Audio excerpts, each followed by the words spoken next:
Dans un petit village isolé, niché au creux d'une vallée oubliée par les cartes, vivait un homme nommé Éloi Marceau. À 53 ans, son dos portait les marques de toute une vie passée à labourer une terre sèche, ingrate, que ses ancêtres cultivaient depuis 3 générations. Chaque matin, qu'il pleuve, vente ou neige, il enfilait ses bottes craquelées et attrapait sa vieille pelle en bois. Il ne connaissait rien d'autre. Il ne demandait rien d'autre. Éloi était ce genre d'homme qu'on croise à peine au marché du village, qui parle peu, qui sourit avec les yeux plus qu'avec la bouche. Il n'avait ni femme, ni enfant. Juste sa terre, ses bêtes et le silence. Un matin d'automne, le brouillard était si dense qu'on aurait pu croire que le ciel s'était effondré sur la vallée. Il faisait encore nuit lorsque Éloi s'aventura dans la parcelle nord de son champ, celle qu'il n'avait pas touchée depuis des années. Il avait décidé d'y planter du seigle, espérant diversifier un peu sa maigre récolte. Il enfonça sa pelle dans la terre détrempée. 1 fois, 2 fois, puis un claque métallique résonna.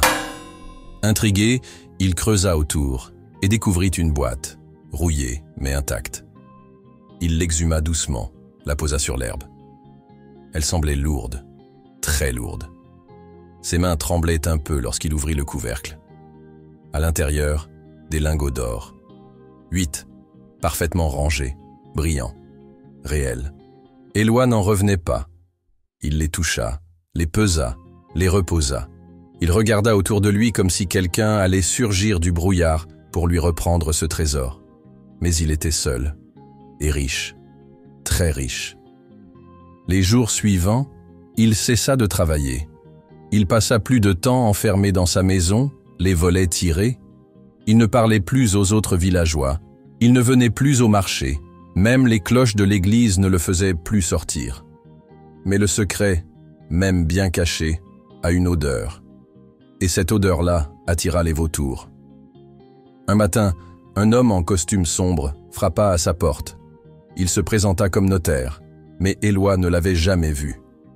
Il posa des questions, trop de questions, sur la terre, sur la parcelle nord, sur l'histoire de la famille Marceau.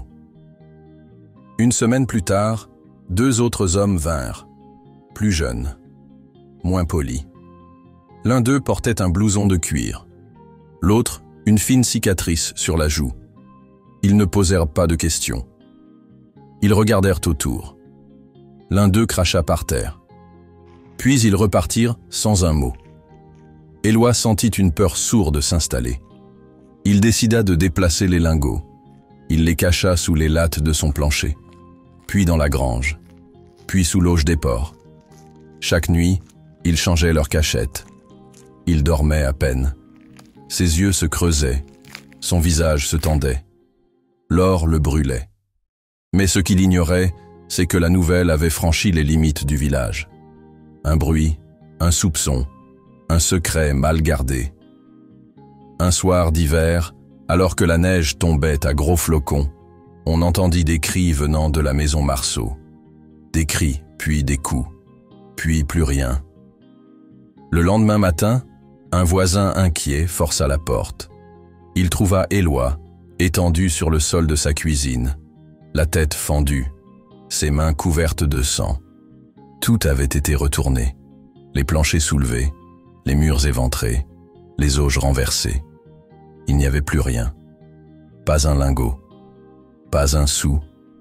L'enquête ne donna rien. Pas de suspect, pas de témoin. Juste un homme seul, tué pour un trésor qu'il n'avait jamais voulu. Le champ fut vendu aux enchères. Un promoteur immobilier le racheta. On y construisit des maisons modernes, avec des clôtures en bois et des allées gravillonnées. Plus personne ne parla d'Éloi. Mais parfois, quand la brume revient sur la vallée, les anciens du village disent qu'on peut voir une silhouette errer dans la parcelle nord, une pelle à la main, creusant encore, creusant toujours. En 1730, un pirate marche lentement vers la potence. Devant la foule silencieuse, il sort un morceau de papier, le brandit vers le ciel et crie « Mon trésor, à qui saura le prendre ?» Quelques secondes plus tard, il est pendu. Ce pirate, c'était Olivier Levasseur, surnommé la Buse. Et son trésor n'a jamais été retrouvé. Olivier Levasseur, dit la Buse, était un pirate français du XVIIIe siècle.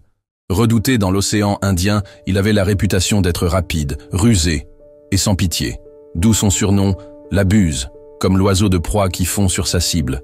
Mais ce n'est pas sa cruauté qui l'a rendu légendaire, c'est ce qu'il a laissé derrière lui. Le coup du siècle, le butin du Verreau. En 1721, la Buse et ses hommes attaquent un navire portugais, le Nossa Senhora do Cabo, surnommé le Verreau. Ce galion ne transporte pas seulement de l'or, il transporte les trésors entiers d'un vice-roi portugais.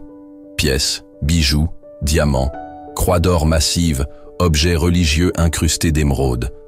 En quelques heures, la Buse met la main sur l'un des plus grands trésors jamais volés sur mer.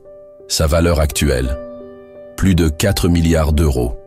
Et ensuite, il disparaît. Des années plus tard, trahi, la Buse est capturée à l'île Bourbon, aujourd'hui l'île de la Réunion. Il est condamné à mort. Mais devant la foule venue le voir mourir, il fait quelque chose d'incroyable. Il lance un parchemin chiffonné dans les airs et crie « Mon trésor, à qui saura le prendre ?» Ce parchemin existe encore aujourd'hui.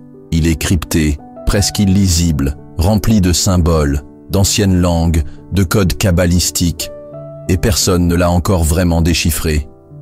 Depuis plus d'un siècle, des chercheurs, des cryptographes, des chasseurs de trésors s'acharnent sur ce document. Certains pensent que le trésor est caché à l'île Sainte-Marie, au large de Madagascar. D'autres l'imaginent enfoui dans une grotte volcanique à La Réunion. Il y a eu des fouilles, des accidents, des morts étranges. Certains prétendent même que le trésor est maudit. Et la légende persiste. Celui qui déchiffrera l'énigme de la Buse deviendra milliardaire. Et si ce vieux parchemin détenait vraiment la clé d'un fabuleux trésor? Et si, quelque part sur une plage oubliée, le butin d'un pirate attendait encore qu'on le découvre? Alors maintenant, je te pose la question. Est-ce que tu serais capable de résoudre l'énigme de la Buse? Regarde bien. Le trésor est peut-être plus près que tu ne le penses.